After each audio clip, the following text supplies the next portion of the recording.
Friends, comrades, it's fitting that my contribution should follow Claire's, because I am only standing here today because of the European complicity and genocide that Claire just talked about so eloquently. I should be nowhere here at this podium. Standing here should be the newly elected rector of this university, a man who won that election with 80% of the vote.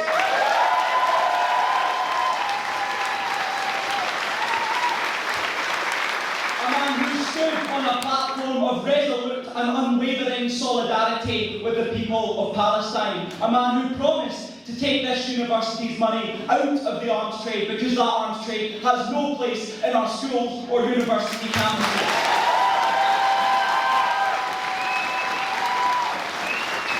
That man is Dr. Ghassan Abu-Sittah, a Palestinian war surgeon who gives of himself selflessly in war zones across this world, war zones that all too often have been caused by supposed humanitarian Western military intervention. This is a guy who's worked in Iraq, Afghanistan, Lebanon, Yemen, and most recently for 43 days in Al-Ali and Al-Shifa hospital in Gaza during Israel's genocidal war. And yet Ghassan is not here. I am here instead because yesterday when he boarded a flight to Paris, Ghassan was denied entry to France. He was due to give evidence of the crimes he witnessed in Gaza. The civilians bombed outside of hospitals, the children who he was forced to operate on without anaesthetic because of Israel's medical blockade. They were the crimes to which he was going to testify in front of the French Senate. But what happened when he got to Charles de Gaulle? The French authorities detained him, they put him in a cell, armed by armed police, guarded by armed police. Friends, this is a doctor who gives of himself every day, and this is how he is treated by the European Union because of what he stands for.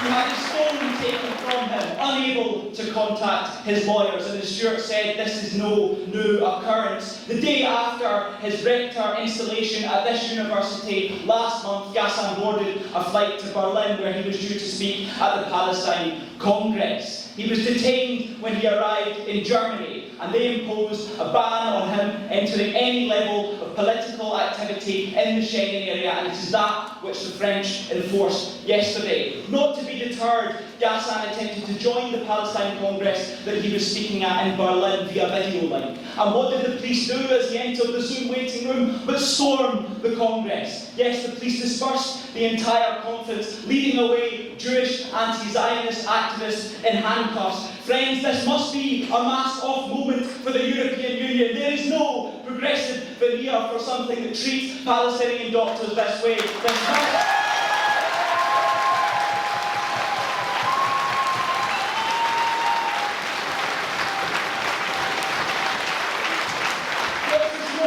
Raising the drawbridge to those who preach peace in favour of arming and excusing Israel's genocide, and that cannot be allowed to stand, not in this hall, not across Scotland, not across these islands.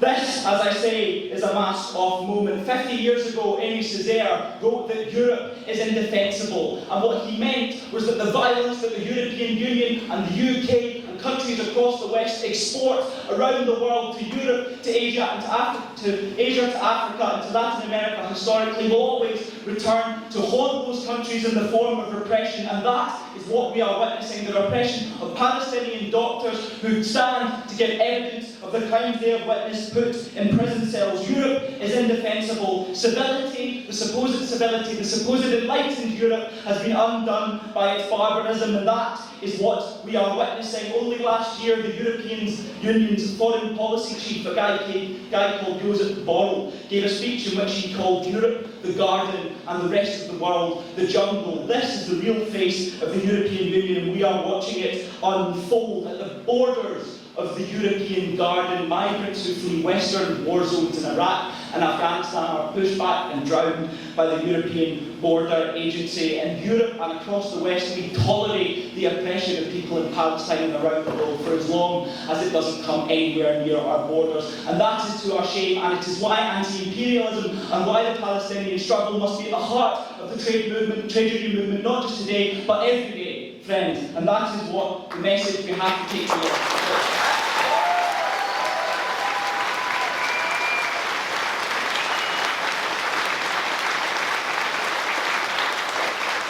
So Palestine is a trade union movement because the principles that guide trade union issue, because the principles that guide our movement of peace and justice command that we look beyond these islands, command that we look beyond Europe, command that we are part of an international working class. And friends, the Palestinian issue sits at the heart of the function of global imperialism. There can be no freedom for anyone without the freedom of the Palestinians.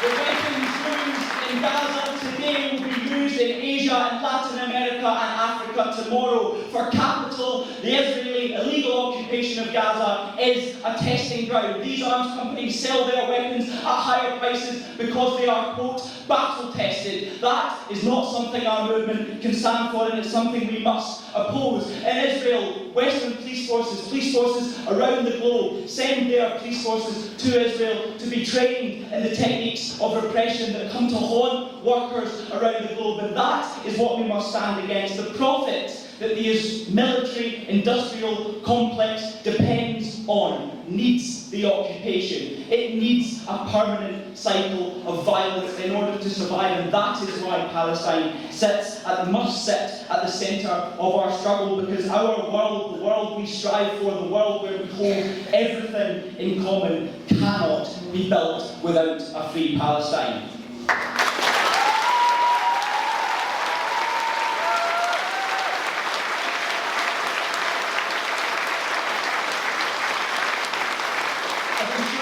The rectorship of this university has a proud tradition. In 1972, during the UCS work-in, students here elected the great Jim Reid, a friend of this movement, of course. In his address, he rallied against alienation as the cry of men who feel themselves the victim of blind economic forces beyond their control. 15 years later, in the darkest days of South African apartheid, students demonstrated their commitment to peace and justice once again by electing Winnie Mandela. In Reid's address, published in full by the New York Times, heralded as the greatest speech since the Gettysburg Address, Reid challenged the right of any man or group of men, in business or in government, to tell a fellow human being that he or she is expendable. Comrades, in today's world, when political leaders in Britain, the United States and the European Union tell us that we should continue to arm a state that has massacred at least 17,000 children, these words bear repeating.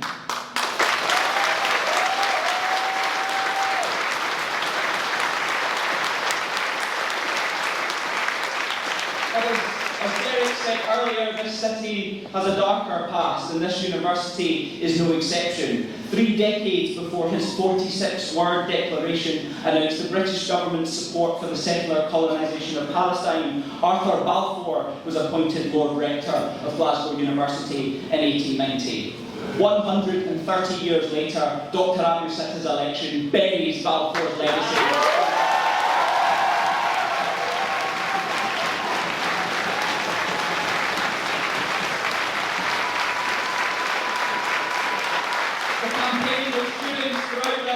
Led was broad and inspiring. What did it do but double the turnout, more than double the number of students who voted in the last rector election in this place voted for Ghassan. A demonstrable and inspiring turnout in solidarity with the people of Palestine. And I need to finish, but it would be wrong of me to stand here and not mention what's going on across the United States, where students are taking up arms.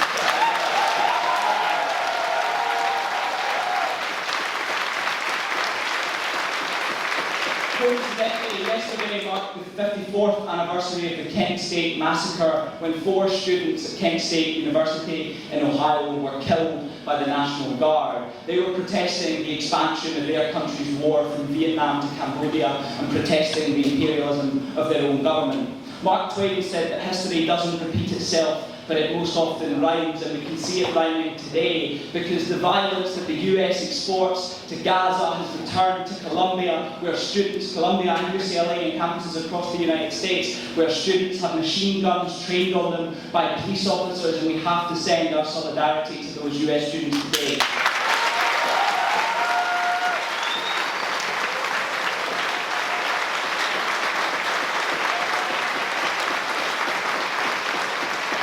Rosa Luxemburg knew all too well how much of a facade European liberalism was, and I'll finish with some of her words today about May Day. In 1890, she wrote that when better days dawn, when the working class has won its deliverance, then too humanity will celebrate May Day in honour of the bitter struggles and many sufferings of the past. Today, we recommit to struggle for better days. Free Palestine!